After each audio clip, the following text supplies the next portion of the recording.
남도 문화탐방 강좌 제10강 강골마을입니다. 강골마을은 전통마을로서 보성 등량면 오봉리에 있습니다. 광주이시 집성촌으로 현재 약 30호가 거주하고 있습니다. 우리 지역에 이런 전통마을이 가까이 있다는 것은 우리들의 행복입니다. 당초에는 바닷가 마을이었으나 일제강점기 시절에 간척사업을 해서 지금은 농촌마을이 되었습니다. 등량이란 말은 임진왜란 때 비봉리 선소마을 앞섬 등량도에서 식량을 조달하여 왜군을 무찔렀다 해서 유래를 했습니다. 강골이란 강물이 흐르는 골짜기라는 뜻입니다. 또 마을 사람들이 단단하고 굽히지 않는 성격, 기질이 있다는 뜻도 있다고 합니다. 그 마을 안에는 이용욱 가옥, 이식내 가옥, 이금제 가옥, 열화정이 중요 민속 문화재로 정해져 있습니다. 중요 민속 문화재라는 것은 국가문화재인데요. 앞에 중요가 들어가면 국가문화재라고 했습니다. 최근 대표적인 출신 인물로는 이용훈 전 대법원장, 이중재 전 의원, 이종구 전 의원이 있습니다. 어쨌든 이곳도 명당으로서 굉장히 주목을 받는 곳입니다. 특히 이식내 가옥은 전국에서 가장 큰 초가집으로 알려졌습니다. 이 집은 장독대에 큰 대문이 있어서 답사자들을 당황하게 하는데요. 굉장히 큰 특징이죠. 곡식 창고는 또 기와집입니다. 이용욱 가옥은 정명산 오봉산이 화의 기운이 많아서 대문 앞에 큰 연못을 만들었다고 하죠. 우리가 연지, 이제 물론 요즘은 연못이라고 하는데요. 중앙의 섬은 삼신선산 중에 복례산이라고 제가 누차 얘기를 했습니다. 도가적인 성향으로 중앙 섬을 석가산이라고도 합니다. 열화정은 대화를 하는 즐거움이 있는 정자라는 뜻이기도 하는데요. 연못이 굉장히 특이합니다. 그래서 이따 탐방을 해서 한번 보시겠는데요. 기역자로 꺾인 부분이 굉장히 특이해서 제가 유심히 살펴봤습니다. 또 마을 공동 우물은 소리샘이라고 하여 이용욱 가옥과 통하게 30cm 구멍을 소통 창구의 역할을 했다고 하죠. 원래 이 우물은 이용욱가의 우물이었다고 하는데 마을에 어떤 배품의 일환으로서 기부를 하게 됩니다.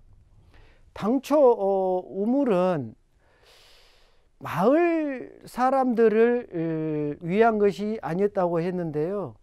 이 우물이 마을 전체에 먹고 사는 하나의 생명수 역할을 합니다. 그리고 가뭄이나 또 이럴 때도 마르지 않았다고 해요. 그래서 항상 마을 사람들은 이용욱가에 대해서 물을 마시고 먹으면서 굉장히 고마움을 전했다고 합니다. 자, 또 마을에 별신굿이라고 하는 굿을 하는데요. 이것은 마을의 안녕과 풍요를 비는 굿입니다. 또 그와 반대로 식힘굿이라고 하는데요. 우리가 식힘굿은 이제 많이 이제 들어보셨을 거예요. 식힘굿이라는 것은 내 집의 안녕과 풍요, 다산 이것을 위해서 굿을 하는 거죠. 그래서 옛날에는 샤머니즘, 애니미즘, 토테미즘이 성할 때는 샤먼이라는 무당이 신과 인간의 중재 역할을 했다는 거죠.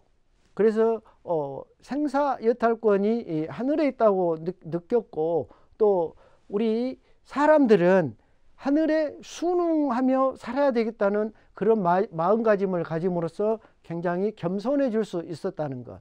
예, 이것이 굉장히 큰 의미가 있겠습니다.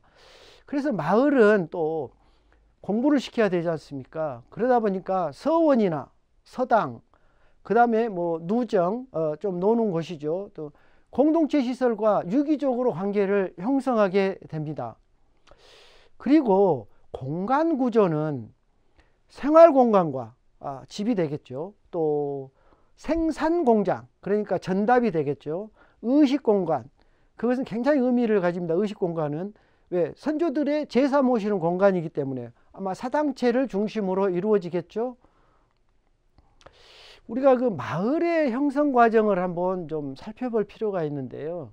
원래는 말, 몰, 부락이라고 했습니다. 그래서 우리가 전통 마을을 우리가 좀 공부를 할 때는 마을의 형성 과정을 좀 공부할 필요가 있다고 제가 했습니다. 그래서 나중에는 요즘에는 이제 마을로 다 이제 정착이 됐는데요. 몰이라고 한 것은 지금도 많이 좀 쓰고 있죠. 새 몰이라고 하면 마을이 새로 생겼다, 이런 뜻이 이제 있고요. 부락이라는 말은 옛날에 부족국가 시대에 부족들이 하나의 울타리를 만들어서 살았던 곳을 부락이라고 했습니다. 그러면 이 부락 단위가 모여서 부족 국가가 되는 거죠. 그래서 굉장히 의미가 있는 부락인데요. 물론 이제 한자입니다만은 자, 주로 배산임수를 기본으로 해서 형성이 됩니다. 대갓집은 7부나 8부 능선에 위치를 하게 되는데요. 마을을 전체적인 하나의 키로 얘기를 한다면 7부나 8부 능선의 부잣집이 형성이 되는데요. 보통 부잣집이라고 하는 것은 낙향을 한 사람이나 옛날 큰 벼슬을 해서 시급으로 받은 사람들이 와서 터를 잡죠. 그럼으로써 그 집을 기준으로 해서 마을에 이제 길이 형성되는데요. 그 형성되는 길을 우리가 나뭇가지형 도로망이라고 합니다. 그래서 이 나뭇가지형 도로망을 유기적으로 우리가 이제 가지는 거죠. 그래서 마을 진입부를 우리가 이제 동구 밖이라고도 하는데요. 동구 밖에서 대갓집을 향하여 마을길이 주로 형성이 되겠습니다. 대갓집을 중심으로 친인척이 바로 앞이나 바로 옆으로 포진을 하게 되고요. 바로 또 앞이나 옆이나 뒤에는 채마밭이라고 해서 조성이 됩니다. 그래서 항상 대갓집을 중심으로 해서 친인척이 형성이 되고 채마밭이 형성된다는 것을 우리는 좀 주목할 필요가 있고요. 또 대갓집 밑으로 가랍집, 호집이라고 하는 집들이 있고요. 또 외거노비라고 하는 집들이 형성이 됩니다. 외거노비라는 집은 솔거노비의 반대인데요. 솔거노비는 대갓집의 안에서 전담하는 노비들을 말하고요.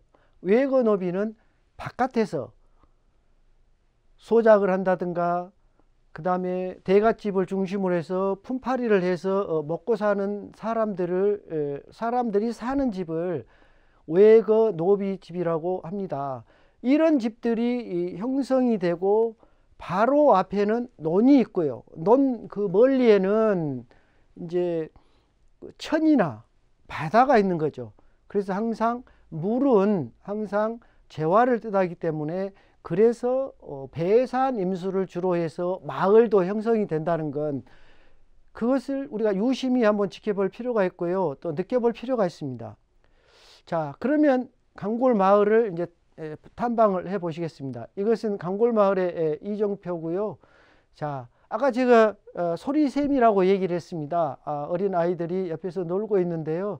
이렇게 원래는 이용우가의 안쪽이었지만은 이렇게 동네에 기부를 했다는 것이고요.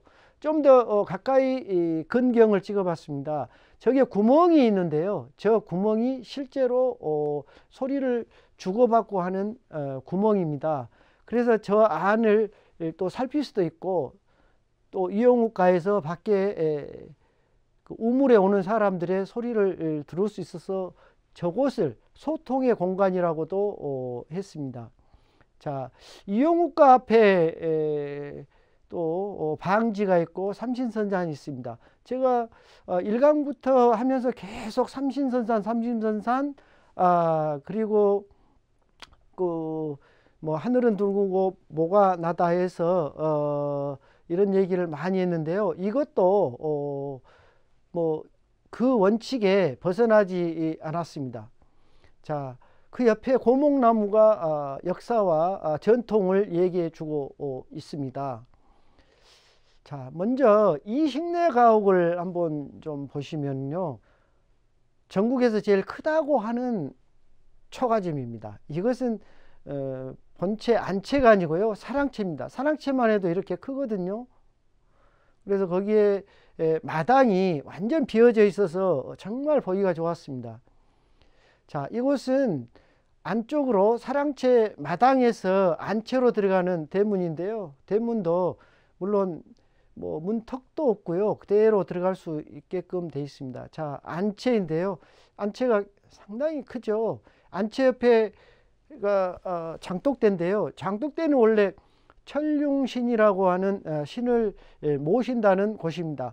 그래서 우리는 어떤 신을, 가택신앙에서 어떤 신을 자정을 시켜놓고 관념화해 온 것입니다. 그래서 좀 어려운 말인데요. 어떤 곳에 신이 있다 하니까 나는 그 신에 대해서 숭배를 해야 된다, 그런 것이죠. 그러니까 어떤 그게 이제 관념화라는 것인데요. 그렇게 되어 있습니다. 멀리 있는 것은 자, 창고입니다. 자, 본체는 초가집인데 창고는 귀화집입니다.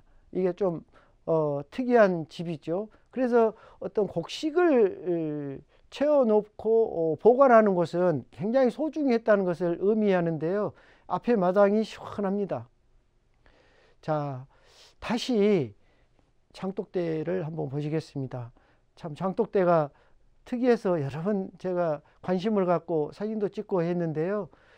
물론 그 장독대 담 이런 것도 조금 다시 복원을 하고 했습니다만은, 어쨌든 장독대 안에가 이런 이것을 맛배지붕이라고 합니다. 맛배지붕에 대문이 있다는 자체가 굉장히 장독대를 굉장히 신성시했다, 이것을 의미하게 됩니다.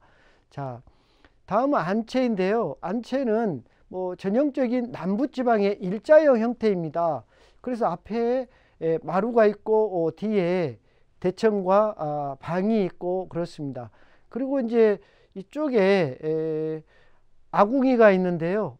밖에서 떼는 아궁이가 있어서 난방과 식사를 해결하게 되겠죠. 뒤쪽 나가는 중문 내지는 현문입니다. 그런데 저곳에서 또 툇마루가 옆에도 있다는 것은 대단한 것입니다. 그곳에 툇마루인데요. 밑에 이제 장작들이 채워져 있고, 이것이 집이 크다는 것을 굉장히 강조가 되겠습니다. 자, 그 현문을 좀 확대해서 찍어 봤습니다. 자, 뒤쪽에 후원이라고 하는데요. 후원과 담장, 담장도 상당히 높죠. 뒤에 대나무 밭이 있고요.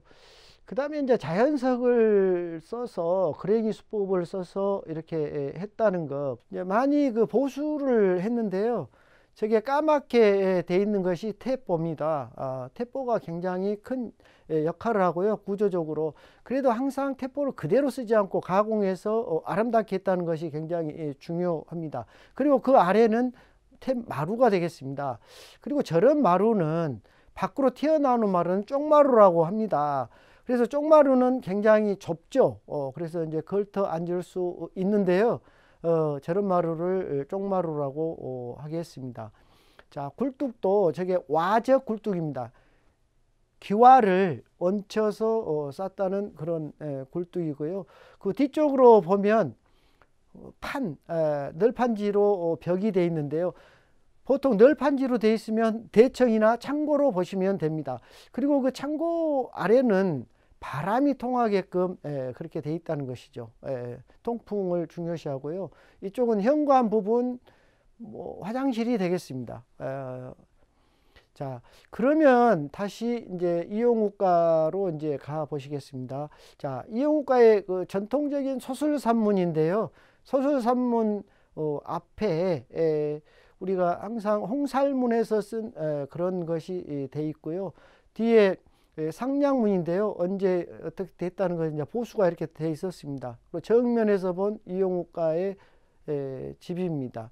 그래서 보시면 자, 옥한 집이 되겠습니다. 항상 홀수를 제가 쓴다고 했는데요. 홀수집으로 해서 옥한이 되겠습니다.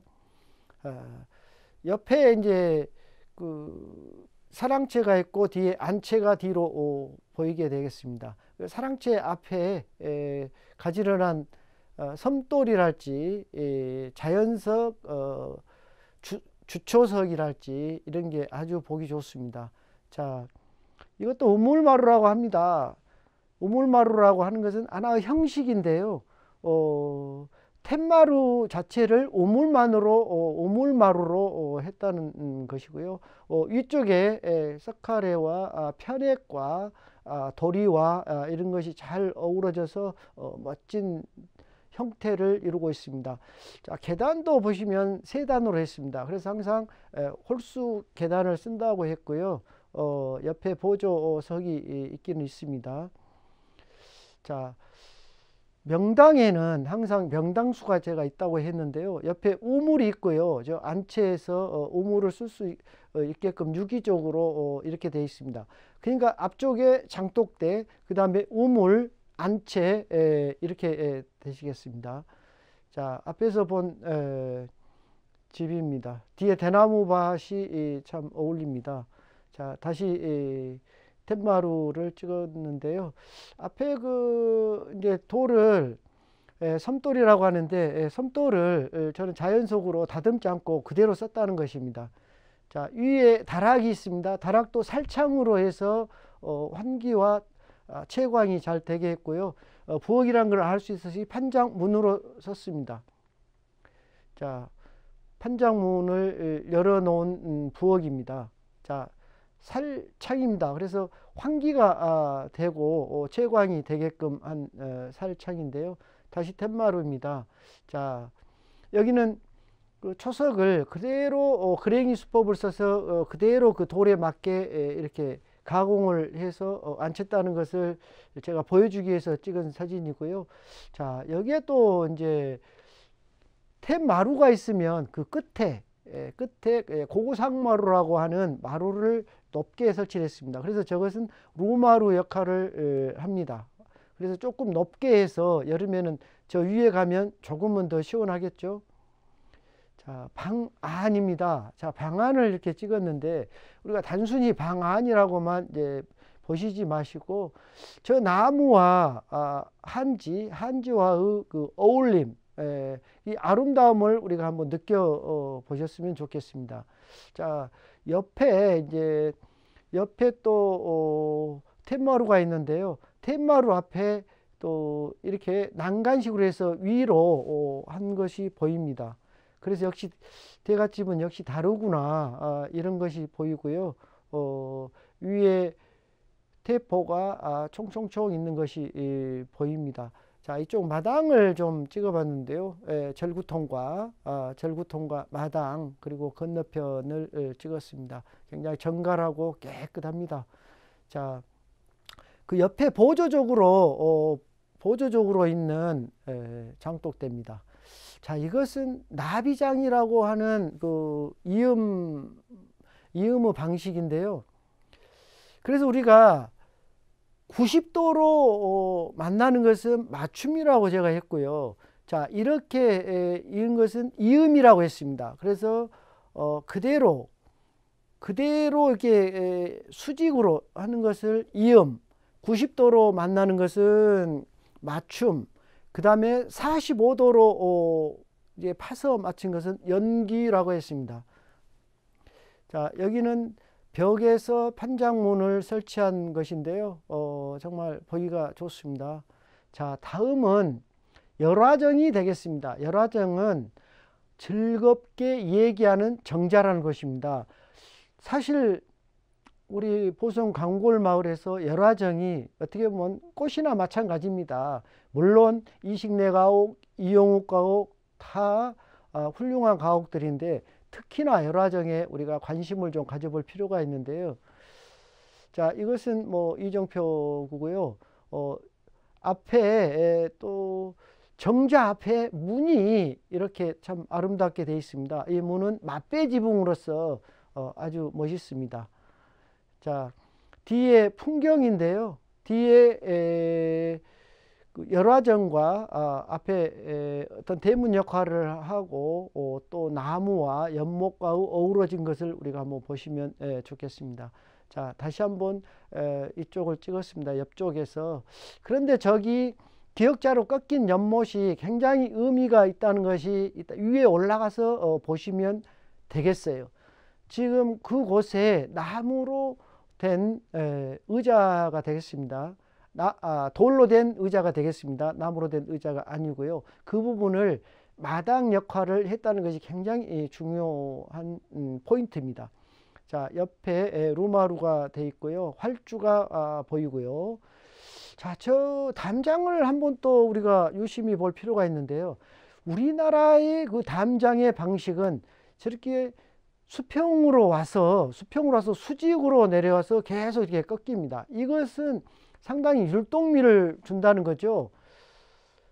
만리장성이나 중국 담장을 보면 경사대로 그대로 이렇게 내려오는데 우리나라 담은 왔다가 꺾이고 이런 겁니다. 이것이 하나의 율동감을 주면서 이쪽 집과 담장이 잘 어우러진다는 것을 보여주고 있는 거죠. 자, 이것을 자 보시면 저 집과 아까 그 담장과 잘 어우러진다는 거죠. 그래서 집이라는 것은 단순히 집만이 아니고 대문과 담장과 연못과 다 하나에 어우러지면서 집을 형성하는 거죠. 자, 루마루를 한번 밑에서 보시면 아주 아름답습니다. 그리고 장주 초석도 굉장히 특이한데요. 자, 장주 초석이라고 합니다. 저건 나무가 쌌기 때문에 석재로 해서 위로 길게 이렇게 했다는 뜻인데요. 저 석주가 있음으로써 나무를 보호할 수 있는 거죠. 자, 여기 보시면 이제 정면에서 찍은 것인데요. 반대편은 물론 밑에서부터 이렇게 갔지만 왜 환기가 되고 하니까 밑으로 내려와도 괜찮다 싶어서 이제 그렇게 한 것처럼 보입니다. 자, 이제 루마루가 되겠고요. 아까 그 담장을 다시 좀 상세하게 찍어봤어요. 그랬더니 이런 모습으로 해서 대화 수직과 대의 수직과 담장의 수평이 잘 이루어져 어우러져 있습니다. 자, 또 저쪽 그 마당을 보시면 다 비어져 있습니다. 그래서 담장과 대나무와 마당의 어우러짐, 또 루에서 봤을 때 그 어우러짐이 눈에 한눈에 들어올 수 있다는 것입니다. 자, 위에서 지금 연못 지당을 봤는데요. 지금 제가 서서 이제 저렇게 찍어서 밑이 좀 보이는데요. 앉으면 저 기역자 부분이 그대로 안 보이면서 연못만 보인다는 것이죠. 그래서 굉장히 세심한 어떤 그 포인트가 들어가 있다. 그것을 제가 느꼈고요. 그 다음에 이게 우물마루와 판장 벽입니다. 그래서 뒤에 회벽과 판장벽과 우물마루의 어우러짐을 한번 보시면 상당히 의미가 있겠고요. 자, 위에 대들보를 보시면은 곡선으로 되어 있습니다. 그래서 우리 서양 건축에서도 캠버라고 해서 중간을 약간 들어주는 그런 기법이 있는데요. 우리 조상님들은 옛날부터 저런 기법을 썼어요. 그러니까 위에서 눌렀을 때 옆으로 늘어나는 것을 이 곡선에서 많이 완화시켜 준다는 거죠.